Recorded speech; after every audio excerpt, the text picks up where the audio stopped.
Sekitar 10 tahun lalu, Ron Askenas mengatakan bahwa inovasi adalah pekerjaan semua orang. Narasi ini dia katakan di hadapan banyak perusahaan besar. Menariknya, artikel ini sempat mengalami perdebatan. Pada saat itu, inovasi identik dengan pekerjaan R&D, marketing, atau business development saja. Apa iya? Nah, untuk menjawab pertanyaan itu, kita akan membahas keuntungan berinovasi di tempat kerja. Kemudian kita akan membahas inovasi dan perubahan. Selanjutnya, apa itu workplace innovation? Dan untuk apa berinovasi? Mari kita mulai.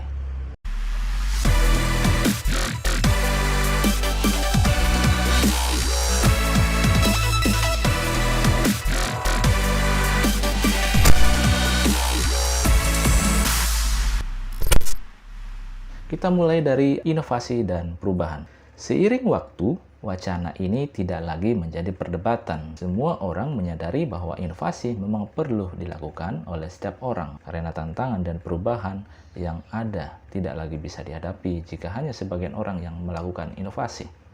Karena itu, setiap orang yang terkena dampak dari perubahan harus melakukan inovasi. Tentu saja, ruang inovasi yang dilakukan harus relevan dengan pekerjaan utamanya. Pentingnya sebuah inovasi semakin terlihat pada saat pandemi COVID-19. Datangnya pandemi membuat tantangan hidup dan pekerjaan menjadi lebih kompleks, sehingga setiap perusahaan dan orang di dalamnya perlu melakukan adaptasi dengan kondisi baru yang muncul akibat pandemi. Nah, apa itu workplace innovation? Menurut McKinsey, pandemi mendorong maraknya sebuah model atau tipe inovasi baru. Workplace innovation adalah inovasi yang lahir di tempat kerja. Bentuk inovasi ini lahir sebagai bentuk upaya untuk menyelesaikan masalah sehari-hari di pekerjaan. Workplace innovation ini perlu dilakukan oleh setiap orang yang ada dalam perusahaan, bahkan oleh orang yang sebelumnya terlihat tidak memerlukan inovasi.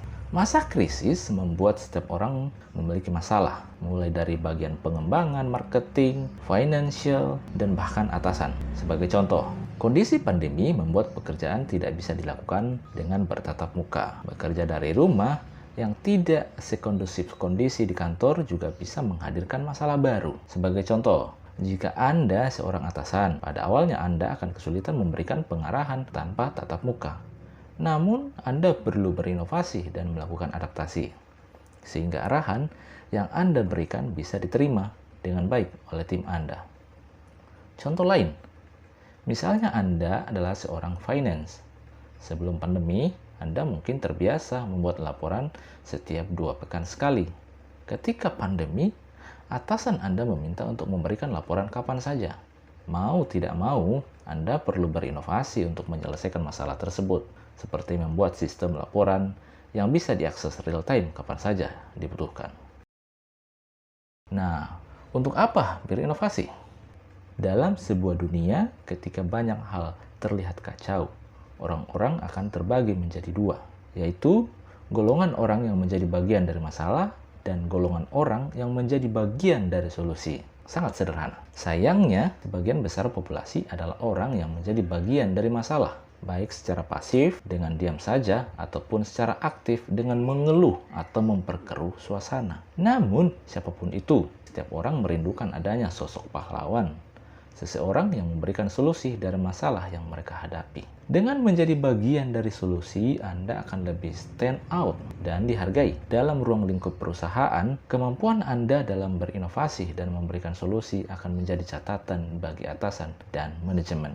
Jika suatu hari manajemen melakukan evaluasi, nama Anda akan mudah diingat dalam jangka panjang. Anda bisa menjadi top of mind manajemen, sehingga kemungkinan Anda untuk mendapatkan posisi strategis menjadi lebih besar. Perlu dipahami bahwa manfaat dari inovasi jarang hadir dalam waktu singkat. Seringkali manfaat inovasi baru akan terasa dalam jangka panjang.